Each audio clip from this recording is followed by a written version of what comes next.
महापालिकेमधल्या दणदणीत विजयानंतर नागपुरात भाजपने बॅनरबाजी केली आहे। मराठी जिंकली, महाराष्ट्र जिंकला, आपलं हिंदुत्व आणि विकासाचा अजेंडा जिंकला, अशा आशयाचे हे बॅनर आहे। या बॅनरवरती पंतप्रधान नरेंद्र मोदी आणि मुख्यमंत्री देवेंद्र फडणवीस यांचा फोटो लावण्यात आलाय। बॅनरमधून ठाकरे बंधूंना डिवचण्याचाही प्रयत्न झालाय।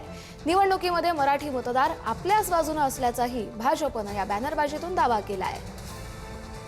महानगरपालिका निवडणुकांचे निकाल जाहीर झालेले आहेत आणि या महानगरपालिकांच्या निवडणुकीमध्ये भाजपने घवघवीत यश प्राप्त केलेलं आहे।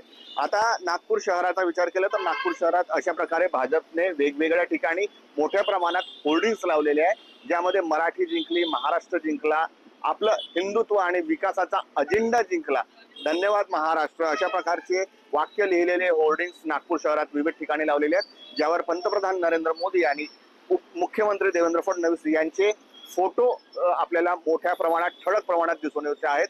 त्याचप्रमाणे बॅकग्राऊंडला जर बघितलं तर अस्पष्ट रूपात बृहन्मुंबई महानगरपालिका मुख्यालय असं लिहिलेला बोर्ड आहे। त्याचबरोबर मुंबई महानगरपालिकेच्या मुख्यालयाची इमारत देखील आहे। त्यामुळे मराठी जिंकली, महाराष्ट्र जिंकला या माध्यमातून जो मुंबई महानगरपालिकेच्या निवडणुकीत मोठ्या प्रमाणात मराठीचा मुद्दा चर्चेत आला होता, तो मुद्दा मोठ्या प्रमाणात ठाकरेंची शिवसेना असेल किंवा मनसेने उचलून धरलेला होता, त्यालाच कुठेतरी अप्रत्यक्षपणे डिवचण्याचा तर हा प्रयत्न नाही ना, अशी चर्चा आता या होर्डिंग्सच्या माध्यमातून रंगते। जितेंद्र शिंगाडे, पुढारी न्यूज, नागपूर।